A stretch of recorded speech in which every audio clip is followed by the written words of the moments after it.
About a week ago or so, I went through the process of restoring, reviving, or whatever you want to call this old battery here. It's a junkyard battery that we put the solution in that we showed you in the first part of the video, and we're back today with the final results. Remember at the beginning, the last part of the first video that I did tell y'all that I would show you the results in part 2. This is part 2, and this is going to be the final conclusion of the battery.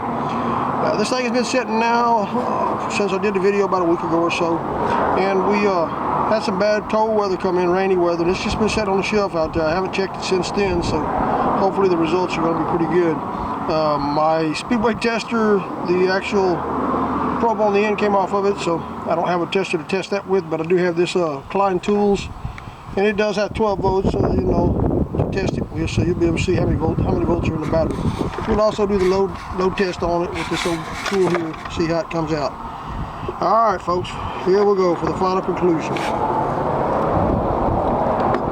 I really expected a little better results, but you know what, it's a great improvement over what it was. Can you see, is it lighting up the 12 volts there? Yeah, let me check it out. There we go. Zone in on that gauge right there.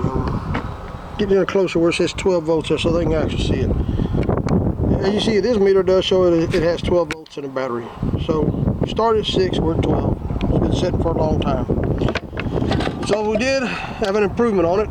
I haven't put it in the vehicle to test it yet, but once we do, we'll find out for sure.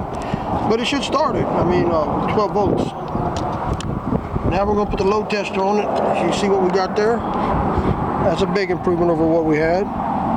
Don't get it too close because then it'll be blurry. We're going to hit the load test button. It dropped down there. The back of it got extremely hot.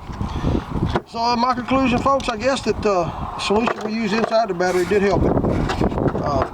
If it did what other solutions would do, I don't know that. We just tested it with what I showed you we put in it, and we're going to see how long it lasts like that. We'll keep you posted. We're going to put it in the vehicle, and we're going to see how long it lasts. We'll you know, update the comments in the section below the video. Folks, if you like our videos, subscribe, hit the subscribe button and like button. We'll be making more just like this.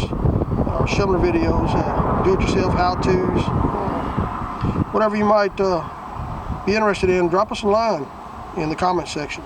Again, thanks for watching the video. Hit the like button and subscribe. Thanks for tuning in. It's a wrap.